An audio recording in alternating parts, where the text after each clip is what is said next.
चलो आ जाओ। क्या पढ़ा बेटा हमने अपोज टू पब्लिक पॉलिसी में? ट्रेडिंग विद एनिमी और स्टिफलिंग प्रोसिक्यूशन अब करेंगे, है ना। स्टिफलिंग प्रोसिक्यूशन का मतलब क्या बताया सर? पैसे लेके किसी अपराधी को, पैसे लेके किसी अपराधी को सजा ना दिलवाना, है ना। तो इसमें हमने दो तरह के ऑफेंस देखे, one is compoundable, another is uncompoundable. Compoundable कौन से होते हैं? जहां पे छोटा मोटा क्राइम होता है, सीरियस नेचर का क्राइम नहीं होता, वहां पे हम पैसा लेके उसको, अपराधी को छोड़ भी सकते हैं। जैसे कि किसी की स्कूटी किसी की गाड़ी से ठुक गई, तो भैया जो नुकसान हुआ उससे पैसा ले लो, क्यों भैया कोर्ट का प्रोसीजर लगाएं, कोर्ट में वैसे ही इतने केस पेंडिंग है, आपका भी एक केस पेंडिंग हो जाएगा। तो इसके लिए हम, कोर्ट ने बोला कि छोटी मोटी चीजों के लिए कोर्ट आने की जरूरत नहीं है, आप पैसे से सेटलमेंट कर लो, डन। अनकंपाउंडेबल कैसा होता है बेटा? सीरियस नेचर के क्राइम होते हैं, जैसे हमने एग्जाम्पल में देखा कि उज्जवल ने कृष्णा का मर्डर कर दिया, है ना। उज्जवल ने कृष्णा का मर्डर कर दिया, तो क्या उज्जवल को सजा होनी चाहिए? Answer is yes. क्या हम पैसा लेके उसकी सजा कॉम्प्रोमाइज कर दें, हम बोले ना भाई हम तेरे पे केस नहीं करेंगे, हमने देखा है, हम भूल जाएंगे, तू पैसा दे दे बस हमें? Answer is no. सही है। तो स्टिफलिंग प्रोसिक्यूशन का मतलब होता है आपको सूट फाइल करने के राइट को कॉम्प्रोमाइज आप कर लेते हो इन केस ऑफ, जब सीरियस नेचर का कोई क्राइम होता है तो। डन। चलें आगे। चलो, चैम्पेरिटी मैंने बोला था, मेंटेनेंस बाद में पढ़ेंगे। आ जाओ, पहले trafficking related to public office पढ़ा दिया मैंने। Trafficking related to public office क्या था बच्चे? Trafficking related to public office ये था कि अगर कोई बंदा पैसे लेके गवर्नमेंट जॉब को बेच रहा है, कोई बंदा पैसे लेके किसी की गवर्नमेंट जॉब लगवा रहा है, तो ये ब्राइवरी हो गई। और यहाँ पे वो जो काम है वो अपोज टू पब्लिक पॉलिसी हो गया, क्योंकि आप पब्लिक ऑफिस को बेच नहीं सकते। वहां पे जो क्वालिफाइड बंदा है उसकी जॉब लगेगी, उसका एक प्रोसीजर है, उसके थ्रू लगेगी। चलें आगे। फिर अगला क्या था? Agreement to create monopoly. यहाँ पे मैंने क्या बताया आपको बच्चे, बताइए। यहाँ पे दो एग्जांपल देखे अपन ने। पहले मैंने बोला कोको कोला और पेप्सी का एग्जांपल, कि दो ही कंपनियां हैं जो बेटा कोल्ड ड्रिंक बनाती हैं, तो वो आपस में मर्ज होके क्यों क्यों ना एक मोनोपोली क्रिएट कर लें और प्राइस हाइक कर दें अनरीजनेबली। तो ऐसा वो इसलिए नहीं कर सकती क्योंकि monopolistic restrictive trade practices act है, जिसके तहत आप मोनोपोली क्रिएट नहीं कर सकते to charge unreasonably high price. आया? चलें आगे, समझ में आ गया। दूसरा एग्जांपल इसमें आपको दिया जियो का, वीआई का और एयरटेल का। ये तीनों मिलके कुछ भी कर सकती हैं अगर चाहें तो, है ना, लेकिन ऐसा नहीं कर सकती क्योंकि गवर्नमेंट अलाउ नहीं करती है। चले, अगला क्या है? Marriage brokerage agreement. ये क्या होते हैं? हाँ, मैरिज ब्रोकरेज एग्रीमेंट ये क्या होते हैं बताइए? हाँ, अरे मैंने उज्जवल से पैसे ले लिए और बोला आपको 3-4 लड़की लाके दिखा दूंगा, जो पसंद आए उससे शादी कर लेना। 3-4 लड़की लाके दिखा दूंगा और जो पसंद आए उससे शादी कर लेना। जनरली ऐसा पंडित जी करते हैं ना, फिल्मों में आपने देखा होगा कि पंडित जी आते हैं घर में और लड़कियों की फोटो या लड़के की फोटो दिखाते हैं और कमीशन चार्ज करते हैं अपना, इधर से भी और उधर से भी। सही है। तो कह रहा है ध्यान से समझना, आपका इसमें डाउट रेज होना चाहिए, पढ़ना देखना। Marriage brokerage agreement means an agreement where by a person arrange, where by a person arrange, person बोले तो Pandit ji, arrange a girl boy for the marriage, this is unethical and held against the public policy. वो जोर डालते हैं बेटा, वो जोर डालते हैं नहीं डालते? मूवी में दिखाया जाता है कि इससे कर लो, बहुत अच्छी है, रोटी अच्छी बनाती है, सब कुछ करती है ना, कपड़े अच्छे धोती है पढ़ी लिखी है, वो सर्वगुण संपन्न है ना। तू हुस्नपुरी तू, वो वाला डायलॉग है ना, वो आता है ना सौंदर्य साबुन निरमा वाला, मेरे को आ नहीं रहा अभी वो, अब ऐड आता नहीं है ना क्योंकि वो वाला। आ गया समझ में आपको? तो सर आपको डाउट पूछना चाहिए यहाँ पे कि सर फिर शादी.com कैसे चल रहा है?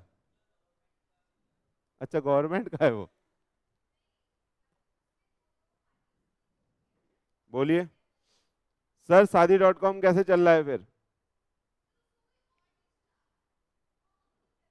और भी कोई है? जीवन साथी.com कैसे चल रहा है सर? और भी ऐसी मैट्रिमोनियल साइट्स हैं? हाँ बताइए। अरे बदतमीजों, मैंने ये आपको पहले भी बताया था नहीं बताया था कि वो बस आपको डाटा प्रोवाइड कर रहे हैं, उन्होंने बस एक प्लेटफॉर्म बनाया है। क्या वो बोलता है कि इससे शादी कर लो? क्या वो बोलता है कि इससे शादी कर लो? वो तो आपकी मर्जी होती है, उसने बस एक प्लेटफॉर्म बना दिया जहां पे लड़कियों का डाटा और लड़कियों का डाटा पड़ा है, और आप एक दूसरे को खुद देख के छाट के बीन के उठा के ले रहे हो, है ना? सेल लगी हुई है छाटो बीनो वाली। समझ में आया नहीं आया? लेकिन यहाँ पे पंडित जी फोर्स करते हैं, थोड़ा सा बोलते हैं कि इससे ही कर लो, बहुत अच्छी है, ये है वो है। क्यों कर रहे हैं? क्योंकि उनको क्या करना है? पैसा कमाना है ना? और पैसा कमाने के चक्कर में किसी को भी कहीं पे भी फंसा देते हैं वो। तो ये अपोज टू पब्लिक पॉलिसी होना चाहिए नहीं होना चाहिए? हाँ सर होना चाहिए। समझ में आ रहा है आपको कैसे ये पॉइंट शादी.com से, जीवन साथी.com से अलग है? ये समझ में आ रहा है आपको? चलो आगे चलते हैं। अगला देखो मजेदार है, क्या कह रहा है? अगला देखो क्या है? Interference in the court of justice, मतलब न्याय में बाधा डालना। मतलब न्याय में बाधा डालना। भैया सुनो, इसने मर्डर कर दिया था कृष्णा जी का, है ना? मर्डर कर दिया था, और हम सब विटनेस नहीं थे, इसका विटनेस थी कशिका, इसका विटनेस थी कशिका, और वो बहुत बड़ा गुंडा था। उसने क्या बोला? तू कोर्ट तक पहुंच के दिखा।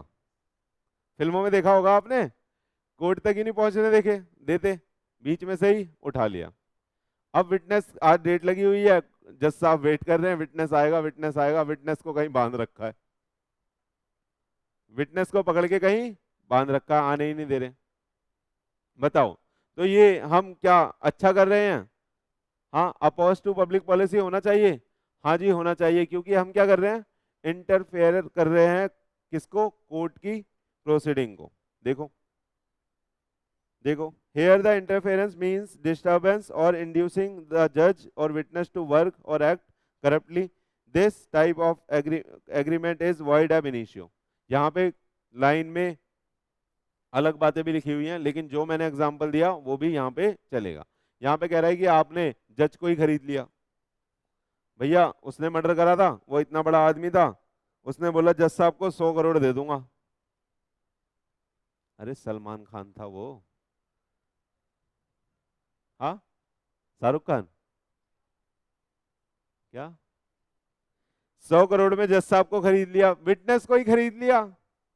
विटनेस रास्ते में जा रही थी, बोला कहाँ जा रही है, ये ले 100 करोड़ पकड़ छोड़। अच्छा जज से भी ज्यादा लोगे आप? कह रही है सर 500 करोड़। सही है, अब ठीक है, समझ में आया? चले चलो, अब ये वाला भी ध्यान से समझना बच्चे। ये क्या है? Interest against obligation. ये क्या होता है सर? इंटरेस्ट अगेंस्ट ऑब्लिगेशन, बताइए। मैडम फोन रख दीजिए प्लीज, मैं जमा कर लूंगा, फिर सबके दूंगा भी नहीं। इंटरेस्ट अगेंस्ट ऑब्लिगेशन, ये क्या पॉइंट है?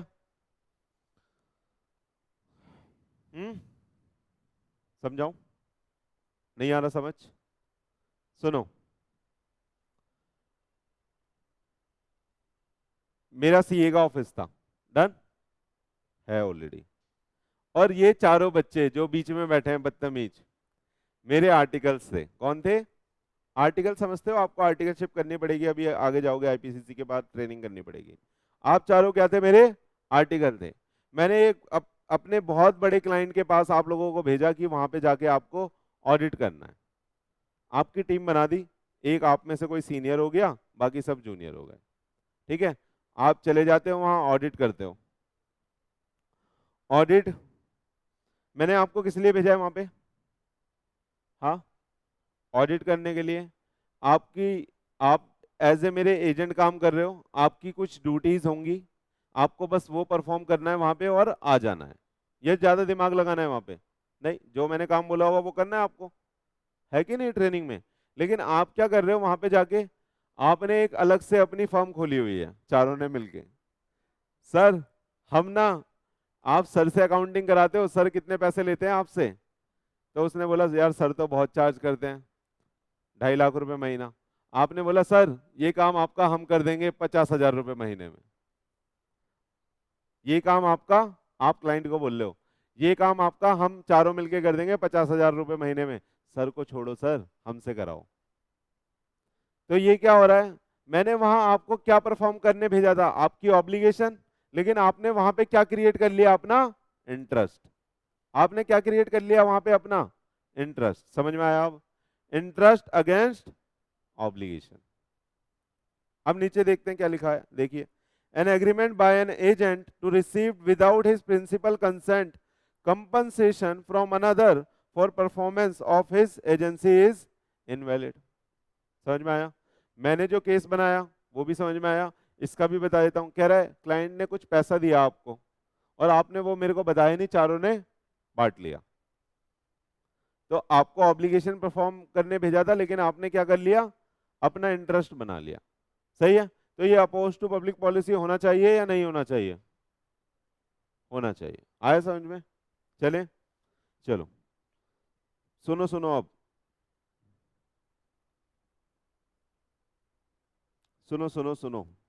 कह रहा है इसके बाद लास्ट पॉइंट पढ़ेंगे, है ना। कंसिडरेशन अनलॉफुल इन पार्ट, अगर कंसिडरेशन बेटा अनलॉफुल है इन पार्ट में तो क्या होगा, तो क्या होगा बताओ। अरे मैंने ना इसको अपना एक घर बेचा, तो इसने बोला सर 10, घर था मेरा 1 करोड़ का, तो इसने बोला सर 50 लाख मैं आपको कैश दे दूंगा और 50 लाख के आपको वेपन्स ला के दे दूंगा। क्या बोला, 50 लाख कैश दे दूंगा, 50 लाख के आपको वेपन्स ला के दे दूंगा। तो बताओ क्या ये इन्फोर्सेबल होगा? हाँ, वॉइड हो जाएगा। देखो पढ़ के देखो यहाँ पे क्या लिखा है। क्या आपको ऐसा नहीं लगता जो लॉफुल पार्ट है वो इन्फोर्सेबल हो जाना चाहिए और जो अनलॉफुल पार्ट है वो वॉइड हो जाना चाहिए? तो क्या 50 लाख में मांग सकता हूं, और अगर वेपन्स मांगने जाऊंगा तो कोर्ट मेरे को ही जेल में भेज देगा, तो वो इलीगली हो जाएगा। आ रहा है आपको समझ में? पढ़ के देखो। कह रहा है if an agreement consist of the two object, lawful object and unlawful object, and both parts of the object are separable, यानी आप अलग अलग कर सकते हो। ठीक है, आप क्या कर सकते हो, अलग अलग कर सकते हो दोनों पार्टों को। तो ये भी तो हो सकता है कि मेरा जो ऑब्जेक्ट है वो वेपन्स खरीदना ही हो, और मैं ऐसा रिएक्ट कर रहा हूँ, सामने वाले को दिखा रहा हूँ कि मैं प्रॉपर्टी बेचना चाहता हूँ। आ रहा है समझ में आपको? तो कह रहा है दो पार्ट अलग अलग है, कैश लेना और वेपन्स लेना। अगर वो सेपरेबल है, अगर वो सेपरेबल है, आप अलग अलग कर सकते हो, तो जो लॉफुल पार्ट होगा, lawful part of the agreement valid हो जाएगा, but unlawful part of the agreement will be void. आया समझ में? अगर वो सेपरेबल नहीं है, if both part are not separable, then the entire agreement will be void. आया समझ में? अगर सेपरेबल नहीं है, आप अलग अलग नहीं कर सकते, कंसिडरेशन अलग अलग नहीं ले सकते, तो भैया वो क्या हो जाएगा, वॉइड हो जाएगा। सही है, क्लियर है, क्लियर है? हाँ बताइएगा। पहले मैं आपको पढ़ा रहा हूँ चैम्पर्टी। क्या पढ़ा रहा हूँ? चैम्पर्टी। एग्जाम्पल ले लें, बहुत इजी सा एग्जाम्पल होगा, मजा आएगा आपको। सुनना सुनना सुनना। उज्जवल और कृष्णा दोनों भाई थे, उज्जवल और कृष्णा दोनों भाई थे। डन। प्रॉपर्टी जो थी इनके पास वो थी 100 करोड़ की। कितने करोड़ की? 100 करोड़ की प्रॉपर्टी थी। कितने करोड़ की? 100 करोड़। लेकिन कृष्णा ने क्या करा, सारी प्रॉपर्टी अपने अंडर कर ली। ठीक है, पापा से हो सकता है इन्होंने विल बनवा लियो, दोनों भाई थे भाई, पापा से विल बनवा लियो, या पेपर छोटे छोटे बनवा के सारी प्रॉपर्टी इन्होंने अपने अंडर कर ली। इसका काम धाम भी ठीक था, इसका काम धाम भी ठीक था, लेकिन बेचारा हमारा उज्जवल थोड़ा गरीब था, थोड़ा गरीब था। अब ये क्या करेगा, कैसे प्रॉपर्टी वापस लेगा, लड़ झगड़ के या कोर्ट के थ्रू? कोर्ट के थ्रू। कोर्ट में जाने के लिए पैसे की जरूरत पड़ेगी, है ना। अगर मान लो ये जीत जाता है और प्रूफ कर देता है तो इसे कितना पैसा मिलेगा, आधा आधा बंटना चाहिए। आपका दिमाग ये कहता है आधा आधा बंटना चाहिए, लॉ भी ये कहता है आधा आधा बंटना चाहिए, लेकिन इसने सारा हड़प लिया। डन। अब उज्जवल के पास पैसा नहीं है केस फाइल करने के लिए, तो उज्जवल के पास अनुष्का दीदी आती है और बोलती है बेटा कोई बात नहीं, मैं तेरी दोस्त हूं, तो मुझसे पैसा ले ले, जितना भी केस में लगेगा मैं तेरी हेल्प करूंगी।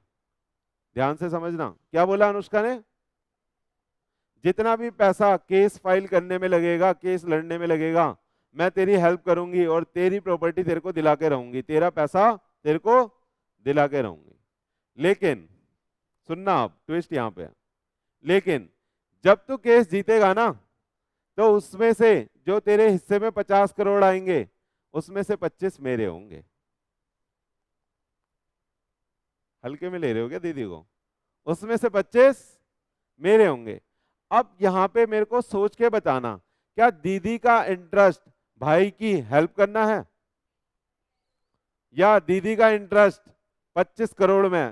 केस में कितना, 10 लाख, 5 लाख, 20 लाख, 50 लाख खर्च हो जाएंगे, लेकिन दीदी का रिवॉर्ड कितना मिलेगा, 25। अब बताना, यहाँ पे जो दीदी आई है हमारे उज्जवल की मदद करने, क्या उसका रियल इंटेंशन आपको ये नहीं दिखता कि ये बस पैसा कमाना चाह रही है, इसकी गरीबी का गलत फायदा उठाना चाह रही है? हाँ, दिख रहा है या नहीं दिख रहा? तो बेटा ऐसा करना अपराध है, ऐसा करना मना है, ऐसा आप कोई कॉन्ट्रैक्ट नहीं कर सकते। तो सर हम किसी को केस फाइल करने के लिए पैसा ही नहीं दे सकते?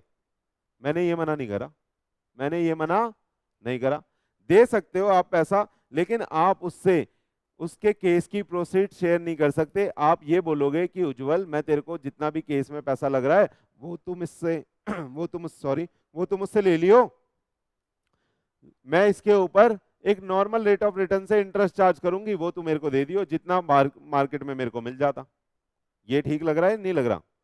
मतलब अगर वो पैसा एफडी में लगाती या किसी म्यूचुअल फंड में लगाती तो वो 10% 20% कमाती, तो वो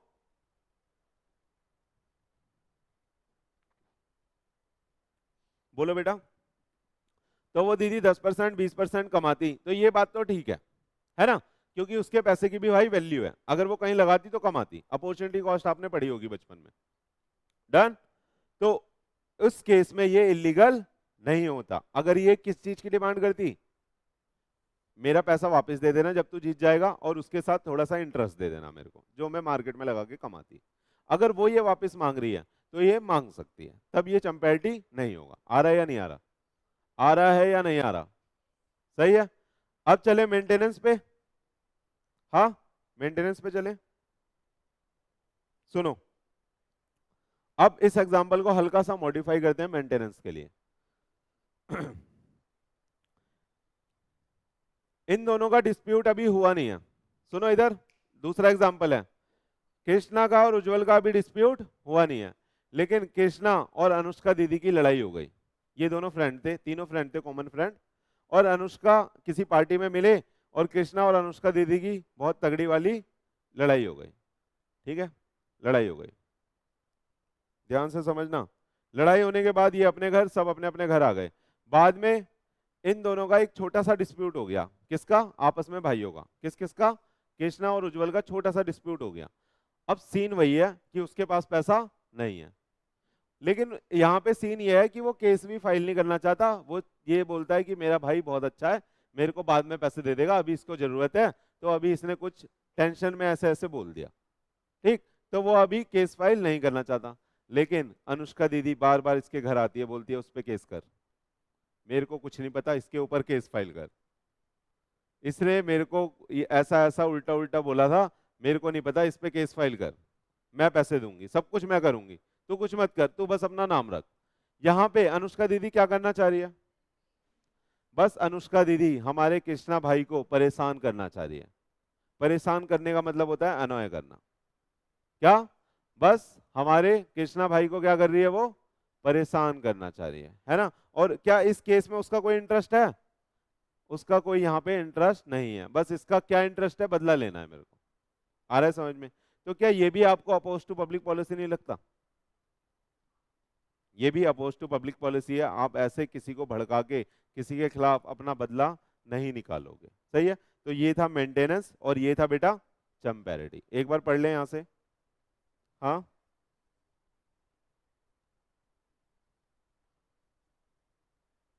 आ जाओ यहां से देखो। पहले क्या पढ़ रहे हैं बच्चे? चम्पैरिटी बोलता है when a third party gives financial help to agreed party for filing of suit and sharing the amount of compensation in the suit then it is called champerty. Clear है? यही बात हुई थी। एग्जाम्पल देख लो। There is a dispute between the X and Y, X is an agreed party but not having the money for filing the suit, Z gives the financial help to the X for filing the suit. Determine the validity of the agreement between the X and Z in following cases. कह रहा है Z will take back है भाई, ये take back है ना, take back his money from the X along with 10% interest. तो valid होगा या नहीं होगा? वैलिड है अगर 10% इंटरेस्ट के साथ ले रहा है तो। केस 2 है Z will get back लिखा है वो, बार बार मैं गलत पढ़ रहा हूँ, get back 20% of compensation amount that will वोन बाय दी एक्स। कह रहा है अगर आप केस जीतोगे और केस जीतने के बाद जितना पैसा मिलेगा उसका 20% आप मुझे दोगे। तो यहाँ पे बताओ, कह रहा है Z will get back 20% of the compensation amount जब वो जीतेगा। तो यहाँ पे ये वैलिड नहीं होगा, ये क्या हो जाएगा? वॉइड हो जाएगा। क्या हो जाएगा बच्चे? वॉइड हो जाएगा ड्यू टू चम्पैरिटी। सही है?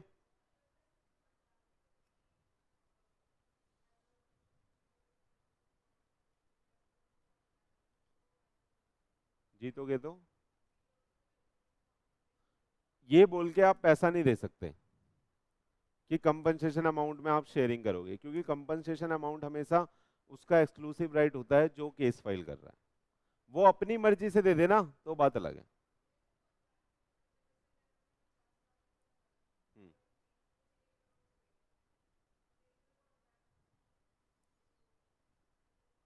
दोबारा बोलो।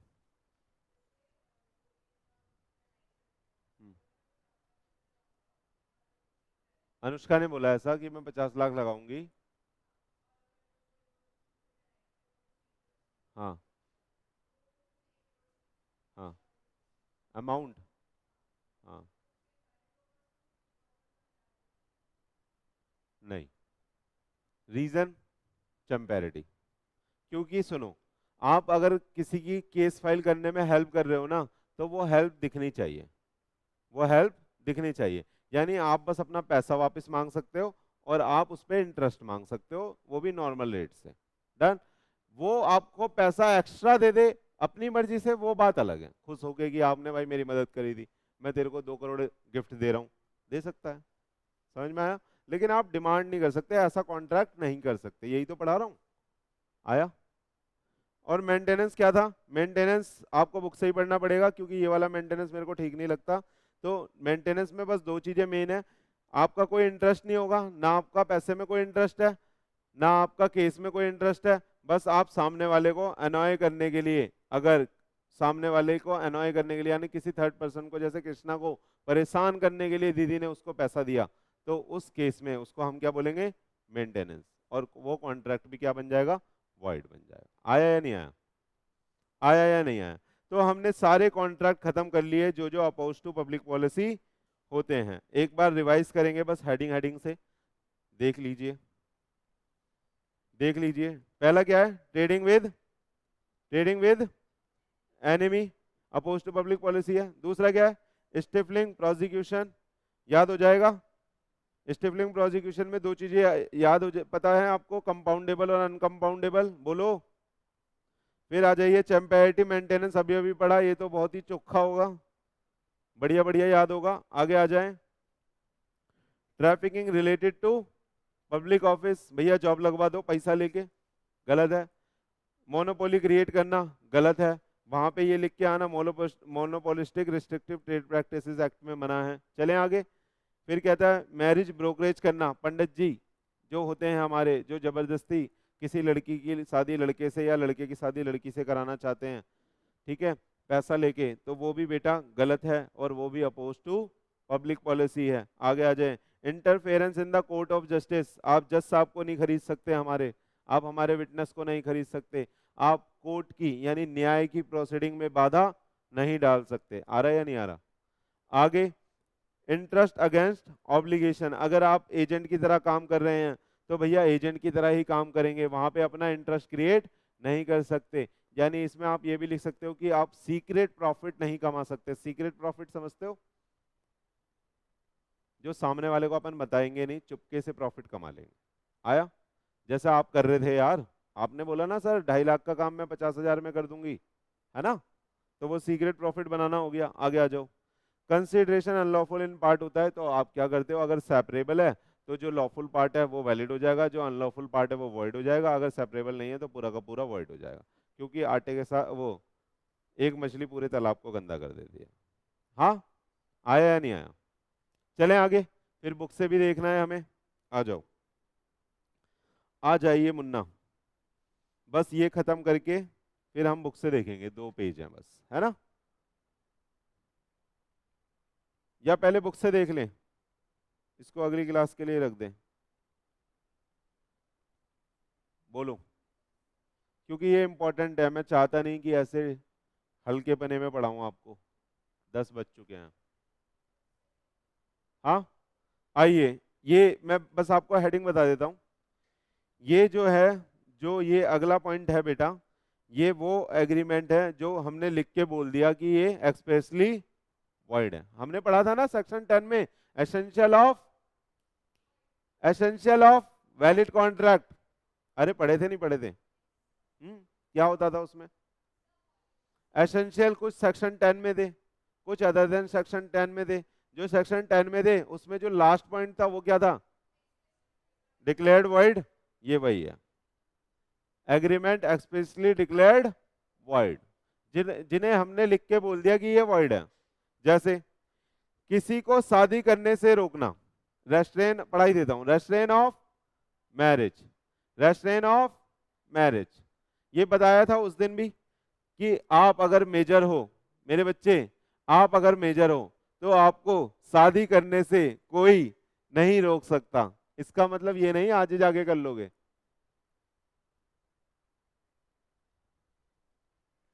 रेस्ट्रेन ऑफ मैरिज समझ रहे हो? सुनो सुनो, पढ़ा रहा हूं मैं, आ जाओ।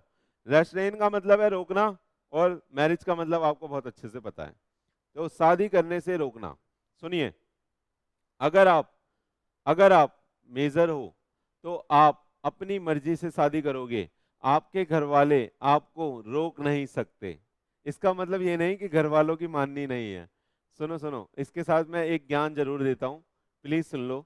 हमेशा शादी अगर आपको लव करनी है तो लव कर लेना, अरेंज करनी है तो अरेंज कर लेना, और किसी तरीके से करनी है तो और किसी तरीके से कर लेना, लेकिन घर वालों को बता देना, लेकिन घर वालों को बता देना। ये मेरा जनहित में ज्ञान था, ताकि, सुन लो, ताकि ताकि आप भी अच्छे से जी पाओ और आपके घर वाले भी अच्छे से जी पाए।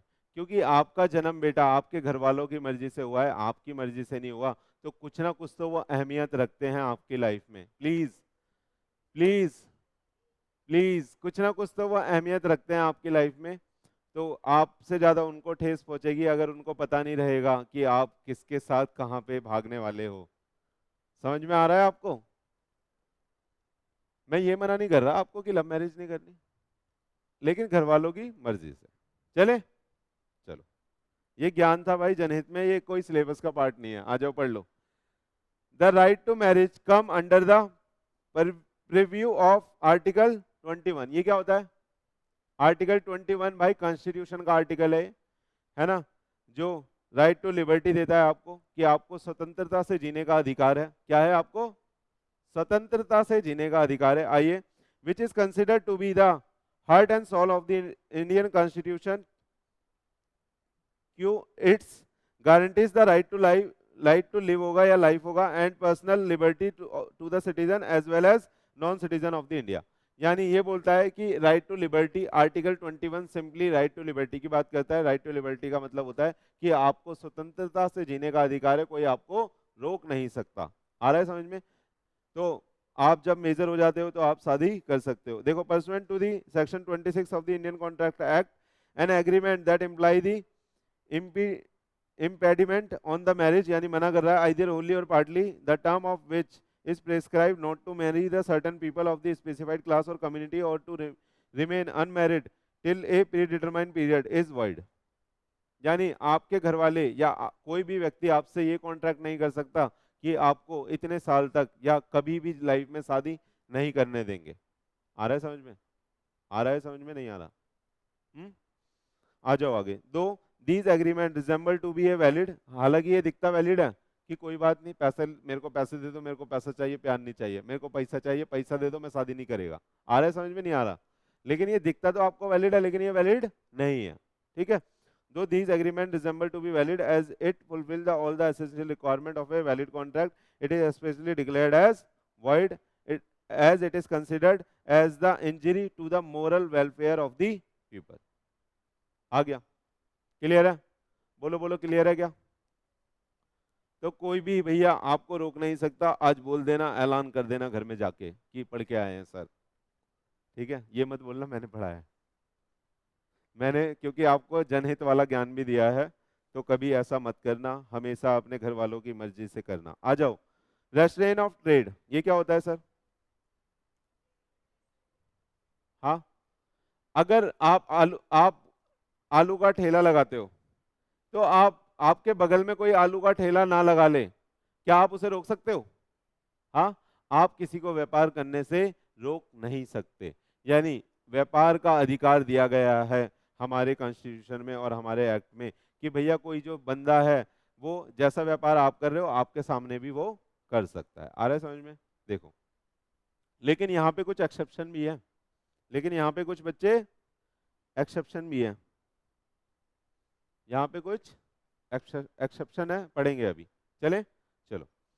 जनरल कंसेप्ट लेकिन मैंने पढ़ा दिया आपको, जनरल कंसेप्ट पढ़ा दिया जो बोलता है there should be no unreasonable restriction. ध्यान से सुनिएगा प्लीज, ये बहुत इंपॉर्टेंट है। There should be no unreasonable restriction, यानी कोई अनरीजनेबल रिस्ट्रिक्शन नहीं लग सकती regarding the trade. If there are any unreasonable restriction it shall not be valid. अगर वहां पे कोई अनरीजनेबल रिस्ट्रिक्शन आपने लगाई है तो वो वैलिड नहीं होगी, वॉइड हो जाएगी, यानी आप व्यापार करने से किसी को रोक नहीं सकते। अब सुनो,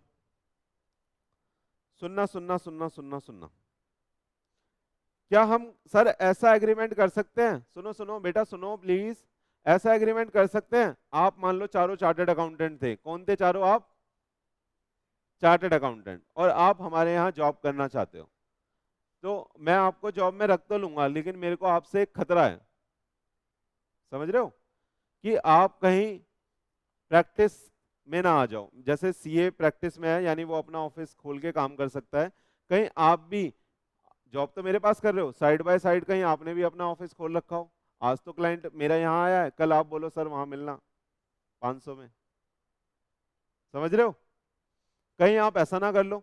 तो सर्विस एग्रीमेंट के केस में मैं आपसे ऐसा कॉन्ट्रैक्ट कर सकता हूं कि मैं ये क्लॉज डाल सकता हूं अपने सर्विस एग्रीमेंट में कि आप सिमिलर बिजनेस नहीं करेंगे, आप सिमिलर बिजनेस नहीं करेंगे। आ रहा है समझ में? नहीं आ रहा? कब तक? जब तक आप मेरे पास जॉब कर रहे हैं। क्या हमेशा के लिए मना कर सकता हूं? तो रेस्ट्रेन ऑफ ट्रेड हो जाएगा। हमेशा के लिए मना करूंगा तो, अगर हमेशा के लिए मैं मना कर रहा हूं तो आपको ये अनरीजनेबल लग रहा है, अनरीजनेबल लगते ही ये रेस्ट्रेन ऑफ ट्रेड हो जाएगा। समझ में आया? हाँ बोलो, क्या हमेशा के लिए मना कर सकता हूं क्या? Answer is no. जब तक मना कर सकता हूं तब तक आप मेरे एम्प्लॉयमेंट में हो, और उससे मैं बोल दूंगा कि उससे 6 महीने तक नहीं कर सकते, उसके बाद आप कर सकते हो, जो मर्जी करो। आ रहा है या नहीं आ रहा? समझ में आया? चलो, अगला क्या है? अगला sale of goodwill. Sale of goodwill समझते हो आप? ये एक्सेप्शन कर रहे हैं, एक्सेप्शन पढ़ रहे हैं, ये समझ में आ रहा है आपको कि यहाँ पे रेस्ट्रेन ऑफ ट्रेड अलाउड है। यानी मैं व्यापार करने से आपको रोक ही तो रहा हूं, मैंने बोला मेरे पास जॉब कर रहे हो तो मैं बाहर व्यापार नहीं करने दूंगा, ऐसा कर सकता हूं, लेकिन रीजनेबल रिस्ट्रिक्शन लग सकती है, ये नहीं बोलूंगा कि जॉब के बाद भी। ठीक है, अब सेल ऑफ गुडविल बताइए, सेल ऑफ गुडविल, गुडविल तो समझते हो, हाँ गुडविल तो समझते हो। सुनना, अब हमने बेटा पी आनंद का नाम इतना बढ़ा दिया, इतना बढ़ा दिया कि लोग करोड़ों इन्वेस्ट करना चाह रहे हैं, यहाँ पे लोग करोड़ों इन्वेस्ट करना चाह रहे हैं, क्यों नहीं सेल हो सकता? गुडविल क्या है? एसेट है, लाइबिलिटी है? एसेट है, क्या है? एसेट सेल नहीं हो सकती? बोलो बोलो, हो सकती है ना?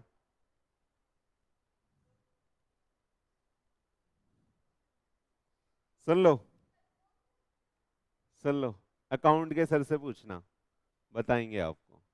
चले, सुनो अब मेरी बात, हमने इसका नाम इतना कर दिया था कि लोग करोड़ों इन्वेस्ट करना चाहते हैं, एक नाम बना के हमने बोला कि भाई लोगों, आप लोग जब तक चार्टर्ड अकाउंटेंट बन गए थे, हमने बोला भाई लोगों आप हमारा ये धंधा खरीद लो, या आपने आके बोला कि सर हमें बहुत पसंद है कोचिंग कराना, तो सर हम ना अपना नाम बनाएंगे तो हमें टाइम लग जाएगा, तो हम आपका नाम खरीद लेते हैं। हमने बोला ठीक है भाई साहब खरीद लो, ठीक है। अब आपने मुझसे ये हमारा पी आनंद, पीके सर और हमसे आपने खरीद लिया, सही है, समझ में आ रहा है? मैंने आपको ये बेच दिया 100 करोड़ रुपए का, कम बोल दिया सॉरी, 12,000 करोड़ रुपए का, कितने का? 12,000 करोड़ रुपए का मैंने आपको अपना नाम बेच दिया, सही है, समझ में आया? और आपको नाम बेचने के बाद सामने एक दूसरा पी आनंद खोल दिया मैंने, उसमें से पी हटा दिया, आनंद एकेडमी रख दिया, और सबको बोल दिया कि ये असली वाली ये है, अपनी फोटो लगा दी बाहर और पीके सर की भी फोटो लगा दी बाहर। क्या ऐसा कर सकता हूं? हाँ, answer is no, answer is no. फिर भैया तू बता, फिर बच्चे जाएंगे कहाँ? बच्चे जाएंगे कहाँ? जो पहले से एकेडमी चला रहा है, सबको पता है, उन्होंने दूसरी खोल दी है, सारे बच्चे वहां जाएंगे। फिर जो मैंने तेरे को सेल करी गुडविल, उसका फायदा ही क्या हुआ? जो आप लोगों को मैंने गुडविल सेल करी, उसका फायदा ही क्या हुआ? तो इस केस में सुनिए, सुनिए प्लीज, अगर आप किसी से किसी का बिजनेस एक्वायर करते हैं, यानी सामने वाला अगर सेल ऑफ गुडविल कर रहा है, तो आप उस पर रिस्ट्रिक्शन लगा सकते हैं कि आप इस एरिया में धंधा नहीं करोगे, क्योंकि आपका धंधा किसने एक्वायर कर लिया है? हमने, सही है। अब मेरे को एक बात बताना, आपने हमारा धंधा एक्वायर कर लिया, तो क्या मैं कहीं पे भी नहीं पढ़ा सकता दुनिया में? हाँ, अगर आप मेरे को रोकोगे ना बेटा उज्जवल, इधर अगर आप मेरे को रोकोगे कि सर आप कहीं पे भी नहीं पढ़ा सकते इंडिया में, तो ये अनरिजनेबल लगेगा, क्योंकि भैया मैंने जिंदगी भर करा क्या है? पढ़ाना ही तो सीखा है, और आप वही मुझे नहीं करने दोगे, तो बंदा खाएगा क्या? आ रहा है समझ में आपको? यानी आप किसी को अनरिजनेबल रिस्ट्रिक्शन नहीं लगा सकते। आप बोलोगे सर आपने हमें गुडविल भेज दी ना, तो आप इस लोकल एरिया में एक लिमिट तक, लोकल एरिया में कोचिंग नहीं खोलोगे, आपको खोलना है ना आप बिहार जाके खोलो, आप यूपी में लखनऊ जाके खोलो, आप यहाँ नहीं खोल सकते। आ रहा है समझ में? नहीं आ रहा? तो ये आप रीजनेबल रीजनेबल रिस्ट्रिक्शन लगा सकते हो, अनरीजनेबल रिस्ट्रिक्शन नहीं लगाओगे। अनरीजनेबल रिस्ट्रिक्शन अगर लगाओगे तो वो रेस्ट्रेन ऑफ ट्रेड हो जाएगा और वॉइड हो जाएगा। समझ में आ रहा है? यानी कि रीजनेबल रिस्ट्रिक्शन लग सकती है, सही है। तो सेल ऑफ गुडविल के केस में आप मेरे को बोल सकते हो कि सर सामने बैठ के नहीं खोलोगे आप, क्यों? क्योंकि सर आपसे हमने अभी खरीदा है, इससे हमारा अफेक्ट होगा धंधा। आ रहा है या नहीं आ रहा? अभी डिटेल में बुक से भी पढ़ेंगे, बहुत इंपॉर्टेंट है ये चीजें जो भी चल रही हैं अभी। चलें आगे, आ जाओ। सेम क्या है, सेम केस आप पार्टनरशिप में उठा सकते हो, सेम केस आप पार्टनरशिप में उठा सकते हो। जैसे पीके सर और हम पार्टनर है, सही है, तो हमारा बेटा सुन लो, सुन लो, सीए फर्म चल रही है, सीए फर्म चल रही है या कोचिंग चल रहा है, कुछ भी समझ लो, सही है। हम पार्टनरशिप में पार्टनर मिलके काम करते हैं, डन। तो पार्टनर क्या एक दूसरे पे ये रिस्ट्रिक्शन लगा सकते हैं कि भाई सेम काम तू अपने नाम से अलग नहीं करेगा? हाँ, आंसर इज यस, लगा सकते हैं। जो ये सेम काम है कोचिंग का काम, क्या मैं सामने एक अपने नाम से एकेडमी खोल दूं, या पीके सर अपने नाम से खोल सकते हैं? हाँ, आंसर इज नो। क्योंकि आप पार्टनरशिप में रीजनेबल रिस्ट्रिक्शन लगा सकते हो और आप ये बोल सकते हो कि भैया आप सिमिलर बिजनेस अपने अकेले के नाम से नहीं करोगे, या आप ये सेम काम अलग से नहीं करोगे, क्योंकि भैया फिर पार्टनरशिप का मतलब ही क्या रह जाएगा। अगर मान लो ऐसा कोई रिस्ट्रिक्शन नहीं होगा तो वो तो अलग से बच्चे पढ़ाने लगेंगे, कहेंगे सारा प्रॉफिट मेरा, आप जाओ घर सो आराम से। बोलो, अगर ऐसी रिस्ट्रिक्शन नहीं लगेगी तो एक पार्टनर तो ऐसा बोल सकता है ना कि भैया सारा प्रॉफिट मेरा, मैं अकेले काम कर रहा हूं, अलग से काम कर रहा हूं इस नाम से। आ रहा है या नहीं आ रहा समझ में? आ रहा है? तो पार्टनरशिप में ऐसे रिस्ट्रिक्शन लगा सकते हो, यही एप्लीकेबल हो जाएगी एलएलपी में भी, क्योंकि एलएलपी पार्टनरशिप सेम है। ठीक है, पढ़ाऊंगा आपको। डन, ये सेम एप्लीकेबल एलएलपी में भी हो जाएगा। अब क्या है, ट्रेड कंडीशन। ट्रेड कंडीशन समझते हो आप? कभी आप मंडी में गए हो? हाँ, मंडी में गए हो? मंडी में सबकी शॉप जो होती है वो अलॉटेड होती है, शॉप नंबर होते हैं सबके, वो वहां अपना सब कुछ सामान वामान रखते हैं। क्या मंडी के बाहर जो शॉप मेरे को मिली है उसके बाहर सामने आके कोई ठेला लगा सकता है? क्या उसको मना कर सकते हैं? हाँ सर, मना कर सकते हैं। तो ये क्या हो गई, एक ट्रेड कंडीशन हो गई, जो हमें उस कंडीशन के साथ हमें वो व्यापार करने को मिला है कि सामने आप जो आएगा उसको हटा दोगे, क्योंकि आपकी दुकान खोल के दी है गवर्नमेंट ने। आ रहा है समझ में? आपको दुकान खोल के दी है गवर्नमेंट ने, तो भैया वहां पे जो भी व्यापार करेगा वो जो जो दुकानों के अंदर है बस वो व्यापार कर सकता है, बाहर से आके कोई बंदा वहां पे व्यापार नहीं कर सकता, क्योंकि वो किसी ट्रेड कंडीशन के तहत गवर्नमेंट ने अलॉट करा है। आया समझ में? आया समझ में? क्लियर है? आगे चले। ये क्या है, sole and execution delivery agreement. ये क्या है, एक्सक्लूसिव होगा यार ये, भैया एक्सक्लूसिव होगा ये। एक्सक्लूसिव डिलीवरी एग्रीमेंट क्या होते हैं बताइए, बच्चे बताइए, एक्सक्लूसिव डिलीवरी एग्रीमेंट क्या होगा? अरे आप मैगडी है शायद, मैगडी में तो जाते ही रहते हो आप, आपने कभी उसका इनवॉइस देखा है? उस पे दूसरी कंपनी का नाम होता है एक। इंडिया के अंदर जो मैगडी का जो इनवॉइस होता है उस पे देखना, एक दूसरी कंपनी का नाम होता है, वो मैगडी के नाम से नहीं चलता यहाँ पे। यहाँ पे उन्होंने फ्रेंचाइजी बिजनेस दे रखा है किसी को, और जितने भी आउटलेट हैं वो सारे उसके अंडर आते हैं। समझ में आया? जुबिलेंट करके कोई कंपनी है, देख लेना अगली बार जाओगे खाने कुछ तो इनवॉइस चेक करना किसके नाम पे कटा हुआ है, ऊपर कंपनी का नाम होता है ना इनवॉइस पे। इनवॉइस सीखा होगा 11th क्लास में कैसा दिखता है, आ रहा है या नहीं आ रहा? जुबिलेंट फूड लिमिटेड है, जुबिलेंट फूड प्राइवेट लिमिटेड करके कंपनी है, उसको यहाँ पे एक्सक्लूसिव फ्रेंचाइजी दे रखी है कि और कोई नहीं करेगा इसका धंधा। तो सारा धंधा उसका, मैगडी का कौन कर रहा है? जुबिलेंट। क्या और कोई कर सकता है? आंसर इज नो, क्योंकि उसे क्या मिला हुआ है? Exclusive right. सही है, एक्सक्लूसिव राइट। तो अगर कोई और उसके सामने दूसरा मैगडी खोल दे तो क्या उसे वो रोक सकता है? Answer is yes. समझ में आया? ये सब क्या थे बेटा, ये सब क्या थे बताना, किसके एक्सेप्शन? Restrain of trade. आया ना? इसमें से क्वेश्चन पक्का पक्का आपके पेपर में आएगा, लिख के ले लो मुझसे, तो इसको most and most important mark कर लो, बुक से इसको बहुत अच्छे से पढ़ना है आपको।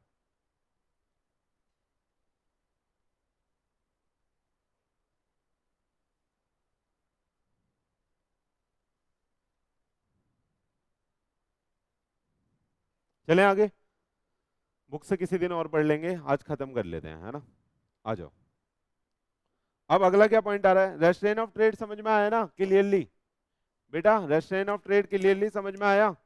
अगर मैंने आपसे गुडविल खरीदी है, सुनना सुनना, चलो अगर मैं आपके साथ पार्टनरशिप में था, बेटा सुन लो प्लीज, अगर मैं आपके साथ पार्टनरशिप में था और हमारी पार्टनरशिप डिसॉल्व हो गई, क्या हुआ? डिसॉल्व हो गई, तो क्या मैं वो धंधा नहीं कर सकता? या मैंने रिजाइन कर दिया आपकी पार्टनरशिप से, अरे हम 4 लोग थे, होता है ना रिजाइन करके जा सकता है एक बंदा, रिटायरमेंट होता है ना, तो मैंने रिजाइन कर दिया, मैं छोड़ के चला गया पार्टनरशिप, तो क्या मैं वो सेम बिजनेस नहीं कर सकता जो हम पार्टनरशिप में रह के कर रहे थे?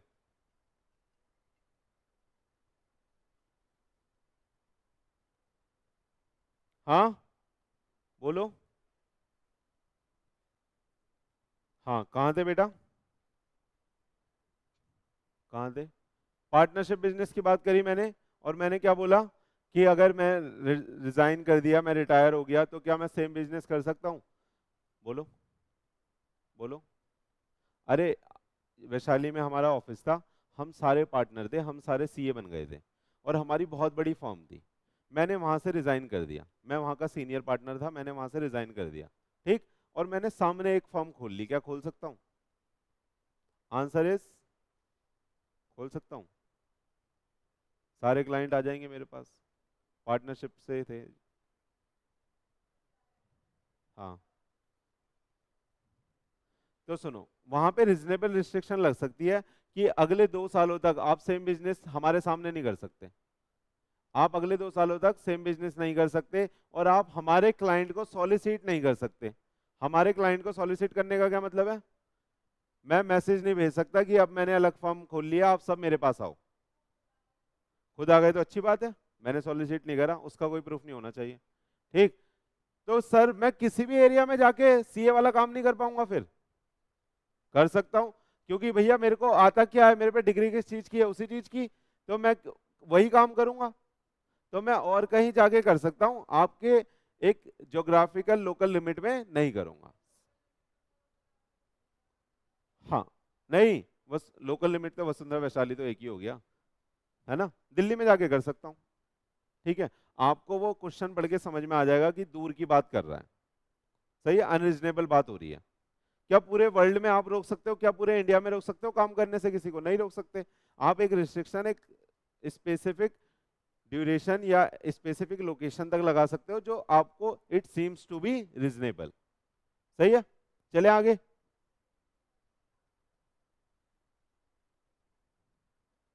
तो आप रिकॉर्डिंग देख लेना, आप चले जाओ, चले आगे, आ जाओ आ जाओ, ठीक है बेटा, आ जाओ बच्चे। रेस्ट्रेन ऑफ लीगल प्रोसीडिंग, अगला क्या है? रेस्ट्रेन ऑफ लीगल प्रोसीडिंग मतलब, रेस्ट्रेन ऑफ लीगल प्रोसीडिंग मतलब किसी को, किसी को लीगल प्रोसीडिंग में जाने से रोकना। वही वाला एग्जांपल ले सकते हैं, कौन सा? मर्डर वाला। अरे हम थे, हमारे घर एक रामू काका काम करते थे, ठीक है। मैंने उधर से चक्कू फेंक के मारा, मैं सोच रहा था स्टैंड में चला जाएगा, लेकिन वो रामू काका के सर में लग गया, और रामू काका सीधा ऊपर। उनकी वाइफ रो रही थी, मैंने बोला बहन बहन मुझ पे केस फाइल मत कर, ये ले 1 करोड़ पकड़। क्या ऐसा कर सकता हूँ? Answer is no. और वो बोलिए नहीं मैं केस फाइल करूंगी सर, आपको जेल भिजवाऊंगी, जेल भिजवाऊंगी, जेल भिजवाऊंगी। क्या मैं उसको रोक सकता हूँ? तो वही कह रहा है, रेस्ट्रेन ऑफ लीगल प्रोसीडिंग, आप किसी को रोक नहीं सकते न्याय की प्रोसीडिंग में जाने से। क्लियर है? क्लियर है क्या? देखो पढ़ो। It means no person can be restricted from the filing of suit and taking of the legal action, this is also called the absolute restriction, और it is void ab initio। वो void ab initio हो जाएगा, ठीक है। लेकिन इसके भी exception है, देख लो, इसके छोटे से एक्सेप्शन है, यानी आप ना प्लेस फिक्स कर सकते हो कि कहाँ पे केस फाइल होगा। जैसे जो कंपनियां होती है ना बेटा, जो कंपनियां होती हैं वो ना ये लिख देती हैं अपने प्रोडक्ट के ऊपर कि all the dispute are subject to Delhi court, है ना, all the dispute are subject to, या जितने भी डिस्प्यूट होंगे वो दिल्ली के हाई कोर्ट या दिल्ली के कोर्ट में देखे जाएंगे, ऐसा आप लिख सकते हो। यानी आप प्लेस डिसाइड कर सकते हो कि कहाँ पे, प्लेस का मतलब क्या है, ज्यूरिडिक्शन आप डिसाइड कर सकते हो कि कहाँ पे केस हमारा फाइल होगा। ऐसा क्यों करती है कंपनी? क्योंकि कंपनी की ना वहां पे सेटिंग होती है, क्योंकि कंपनी की वहां पे सेटिंग होती है, तो वो बोलते हैं जितने भी केस लड़ने हैं ना, आओ दिल्ली आके लड़ो। अगर ऐसा लिख दिया उन्होंने, तो ऐसे रिस्ट्रिक्शन डाल सकते हैं, तो केस वहीं फाइल होगा, ठीक है। जैसे जैसे ये वोल्टास कंपनी है, जैसे वोल्टास कंपनी है, टाटा प्रोडक्ट है, ठीक है। तो आप इसका इसे खरीदने जाओगे, तो इसके इनवॉइस पे भी लिखा होगा, इसके बॉक्स पे भी लिखा होगा कि all the dispute are subject to Delhi high court. देखना आप, प्रोडक्ट पे लिखा होता है, ये बात लिखी होती है कि कहाँ पे केस फाइल होगा, यानी किस ज्यूरिडिक्शन में केस फाइल होगा। और ये आपको पता ही है ऐसा क्यों होता है, क्योंकि वहां पे उनकी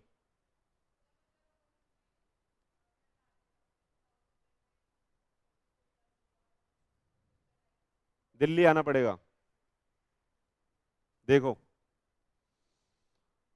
तो ऐसी ऐसी रिस्ट्रिक्शन लगा सकते हैं बेटा, एक बार देख लो प्लीज यहाँ से, when the restriction is legal proceeding is permissible, कह रहा है fixing of place of filing of suit, that is a publisher put the restriction on the buyer of the book that all the dispute are subject to Delhi jurisdiction and the court, this restriction is valid, इसे valid माना जाएगा। बोल रहा है case करो, दिल्ली आके कर लो। सही है, क्योंकि भैया उसके हिसाब से उसको लग रहा होगा मैं दिल्ली में धंधा कर रहा हूँ, तो वैसे तो दुनिया से लोग कहीं से भी केस करेंगे, उसे बेचारे को जाना पड़ेगा, उसके हिसाब से भी तो सोचो आप, तो उसके लिए अनरिजनेबल हो जाएगा। सही है, तो इसलिए बोलता है कि अगर मेरे प्रोडक्ट में कोई कमी लगती है आपको, आपको मेरे पे कोई केस फाइल करना है, तो आप दिल्ली आके कर सकते हो। ठीक है, तो इस तरह की रिस्ट्रिक्शन आप लगा सकते हो, लेकिन किसी को आप लीगल प्रोसीडिंग में जाने से रोक नहीं सकते। सही है, आगे देखो, कह रहा है एक दूसरा है, कह रहा है referring the dispute to the arbitration in view to referring in the court. कह रहा है जितने भी, सुन लो प्लीज, एक लाइन लिखी हुई है यहाँ पे, कह रहा है referring the dispute to the arbitration instead of court. कह रहा है आप इस तरह का भी, इस तरह की भी कंडीशन इंपोज कर सकते हो कि भैया जितना भी जो भी डिस्प्यूट होगा ना, वो हम आर्बिट्रेशन में सॉल्व कर लेंगे, कोर्ट नहीं जाएंगे। अरे गांव के लोग ये मानते हैं ना, कोर्ट वोट नहीं जाते, पंचायत में सुलझा लो, है ना, ये मानते हैं ना। तो ये वही बात लिखी है, कह रहा है कि कोर्ट जाने की जरूरत नहीं है। आर्बिट्रेशन का मतलब ये होता है हम आपसी में एक बंदा अपॉइंट कर देंगे कंसल्टेंट, और वही हमारे डिसीजन लेगा अगर कोई डिस्प्यूट रेज होता है, तो कोर्ट जाने की जरूरत नहीं है। तो इस तरह का भी हम अपने व्यापार में कंडीशन लगा सकते हैं कि भैया अगर हम कोई बिजनेस कर रहे हैं, तो इस तरह की कंडीशन अपने प्रोडक्ट पे ले सकते हैं कि all the subject are arbitrate all the dispute are subject to arbitration, not subject to court. आया, कोर्ट जाने की जरूरत नहीं है, हम आर्बिट्रेशन में जाके सोल्व कर लेंगे। तो दो कंडीशन हम पुट कर सकते हैं बेटा, दो रिस्ट्रिक्शन पुट कर सकते हैं, एक तो place of filing of suit, और हाँ taking the matter into arbitration. आ रहा है, चले। लीगल प्रोसीडिंग में दो एक्सेप्शन पड़ी, और हमने रेस्ट्रेन ऑफ ट्रेड में 6 एक्सेप्शन पड़ी। ये सारी एक्सेप्शन याद होनी चाहिए, क्वेश्चन यहीं से बनेंगे। चले, चलो। कह रहा है अनसर्टेन एग्रीमेंट, कोई एग्रीमेंट ही अनसर्टेन है तो वो वैसे ही वॉइड हो गया, ये तो पढ़ा ही था हमने। हाँ, अरे वेग पढ़ा था या नहीं पढ़ा था? हाँ, डेफिनेट होना चाहिए एग्रीमेंट। कह रहा है देखो, अनसर्टेन एग्रीमेंट है, agreement the meaning of which is not certain और the capable of being made certain are void. Oil वाला एग्जांपल है, यूनिवर्सल एग्जांपल इस पे, तो वेग पे और अनसर्टेन पे। 4 तरह के ऑयल थे, मैंने बोला भैया ऑयल भेज देना, ये नहीं बताया कौन सा, तो ये वैसे ही वॉइड हो गया। क्लियर है, इसको तो पढ़ाने की जरूरत ही नहीं है, देख लो आगे। A agreed to sell the B a 100 ton of oil. There is nothing whatsoever what kind of the oil was intended. The agreement is void for uncertainty. आ गया, चलें आगे, आ जाओ। वेजरिंग एग्रीमेंट क्या होता है? वेजरिंग एग्रीमेंट क्या होता है बेटा?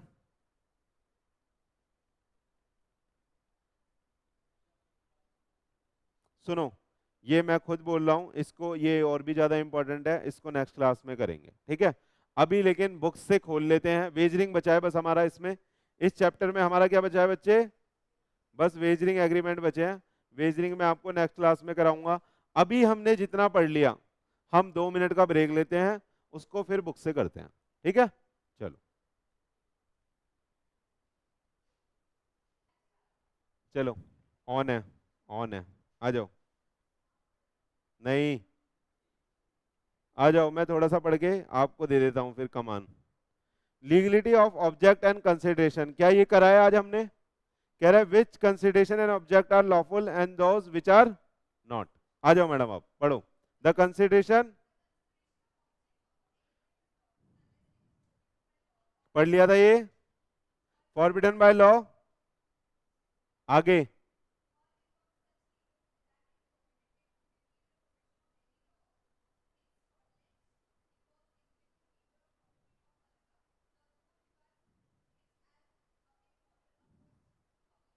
सही है।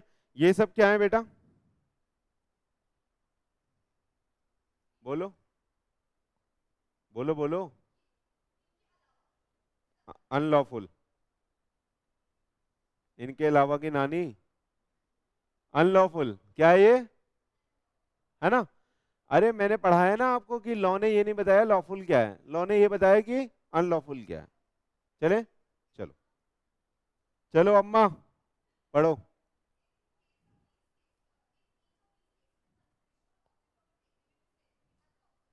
एन एवरी,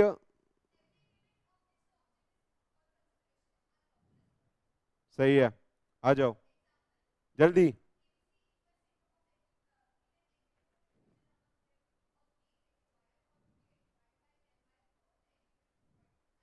कह रहा है भैया मिलके चोरी करी थी आपस में बांट लेते हैं, मिलके चोरी करी थी आपस में बांट लेते हैं। तो मान लो, मान लो, सुनो सुनो, अनुष्का और उज्जवल ने मिलके कुछ चोरी कर लिया, ठीक है, और अनुष्का उज्जवल को देनी दी है, ठीक है, तो ये क्या कोर्ट में जा सकता है कि हमने एक फोन चोरी करा था, ये मेरे को नहीं दे रही है। आगे समझ, आ जाओ।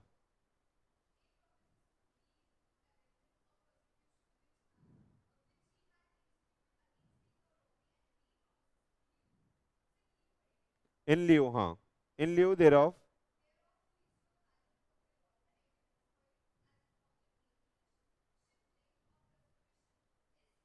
समझ में आया।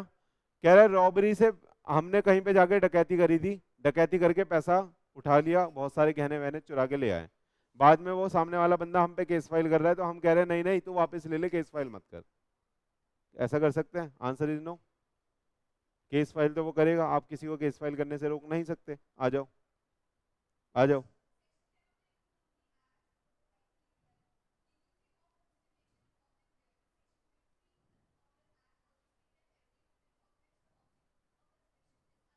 आगे आ जाओ।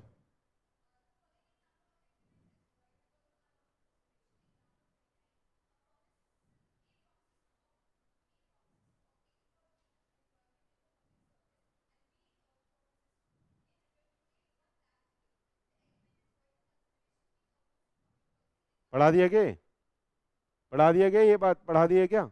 चलो आगे,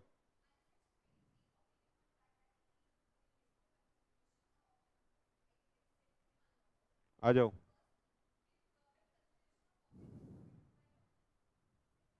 एग्जाम्पल पढ़ लो बस।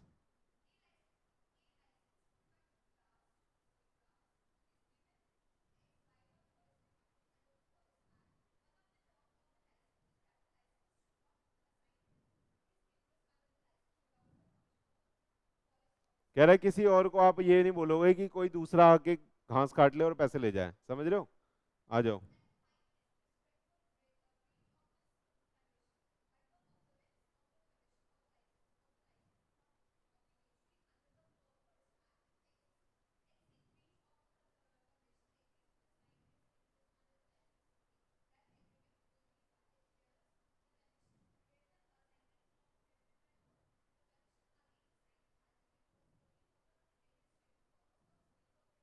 सही है, यानी कंपाउंडेबल था, यानी यहाँ पे कंपाउंडेबल था। कह रहा है असाइन कर सकता है, आ रहा है समझ में नहीं आ रहा, बोलो। अरे यहाँ पे असाइन क्यों कर सकता है बताना, बोलो। अरे उसने बी को असाइन कर दिया ना इंटरेस्ट, क्यों करा, बोलो। क्योंकि यहाँ पे जो कंडीशन लगाई है ना, वो कैसी है, वो कैसी है, ऑब्लिगेटरी नहीं है ना। यानी वहां पे कोई ऐसा नहीं बोला गया कि आपको जेल भेज देंगे, ठीक है। तो वहां पे असाइन अगर करेगा तो वहां पे कर सकता है, क्योंकि ये कंपाउंडेबल ऑफेंस था, ठीक है, ठीक है। चलो आगे, नीचे पढ़ो। हाँ,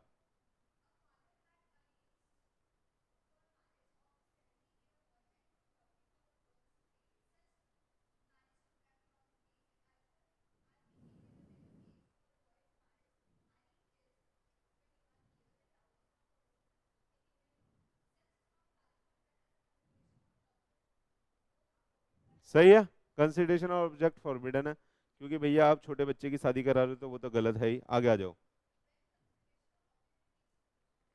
अदर लॉ, अदर लॉ, है ना। इसमें नीरज सर का एग्जांपल दिया था, नीरज सर क्या कर लेते यहाँ पे बताना, नीरज सर क्या कर रहे थे, नीरज सर क्या कर रहे थे एग्जाम्पल में, ऑलरेडी शादीशुदा थे, ऑलरेडी शादीशुदा थे, लेकिन वो फिर भी एक शादी और कर रहे थे जो कि मना है, तो क्या ऐसा कर सकते हैं? हाँ तो हिंदू है ना नीरज सर यार, उसकी मर्जी है, वो तो 4 कर सकता है। 4 अलाउड है ना वहाँ, आ जाओ। अरे तो दो कम्युनिटी के लिए अलग अलग है ना, हिंदू एक्ट हिंदू पे अप्लाई होगा ना यार। आ जाओ। मतलब निहायती निहायती बेवकूफ हो, मतलब चलो आ जाओ।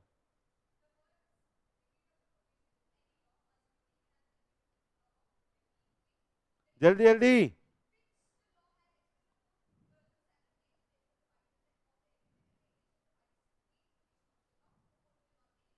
सही है। अगर आप वहां पे किसी लॉ का प्रोविजन डिफीट करना चाह रहे होगे तो वहां पे इन्फोर्स नहीं होगा, पढ़ना। Would be.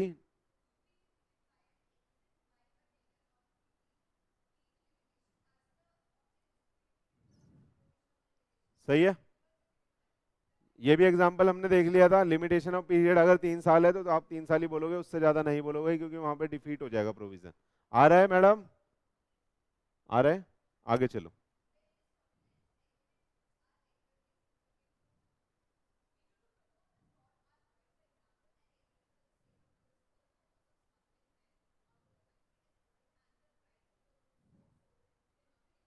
आ गया?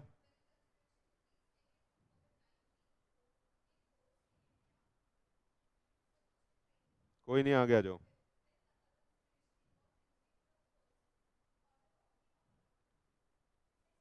एग्जाम्पल पढ़ लो बस, हाँ। समझ, पॉइंट से समझ में आ रहा है ना आपका? ये कह रहा है कि कंसिडरेशन में इन्वॉल्व है इंजरी करना किसी, ये तो एग्जांपल ले लिया था ना। या किसी की प्रॉपर्टी का नुकसान करना या किसी पर्सन को नुकसान करना, एग्जांपल भी मत पढ़ो, आगे चलो। आगे चलो। अरे ये नहीं पढ़ना, छोड़ो, समझ में आ गया। इमोरल भी आपको बहुत अच्छे से आता है, एग्जाम्पल पढ़ लो।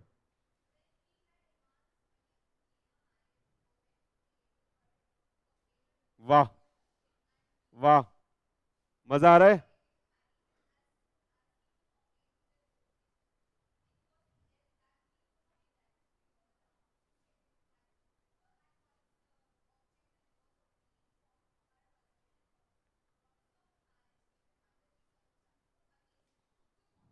क्या समझ में आया? शादी करनी है? वाह। दोबारा पढ़ो मैडम, दोबारा पढ़ो, इस बार समझ के पढ़ो। पढ़ो। एडवांस मनी शादी से पहले? बदतमीज लड़की, आ जाओ यहाँ पे। Where P had advance money to D, P ने क्या करा? एडवांस मनी दी डी को, ए मैरिड वुमेन, एनेबल करने के लिए to obtain a divorce from her husband, and D had agree to marry him as soon as he could obtain the divorce. नहीं समझ आया? हाँ। पी ने पैसा दिया डी को कि भैया बहना तू डिवोर्स ले ले। सुनो, पी ने डी को पैसा दिया कि बहना तू डिवोर्स ले ले और फिर तुम मुझसे शादी कर लियो। बहना गलत बोल दिया ना। तो मुझसे शादी कर लियो, मुस्लिम होंगे, तो मुझसे शादी कर लियो, ठीक है। सुन लो सुन लो।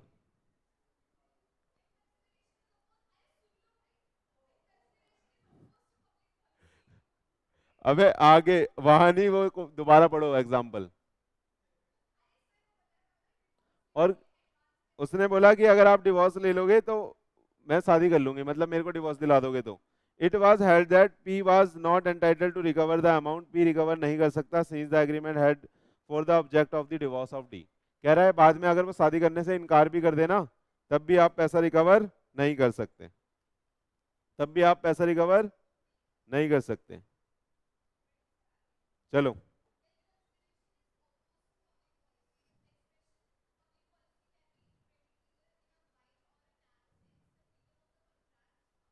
आ जाओ, फ्रीडम ऑफ द कॉन्ट्रैक्ट।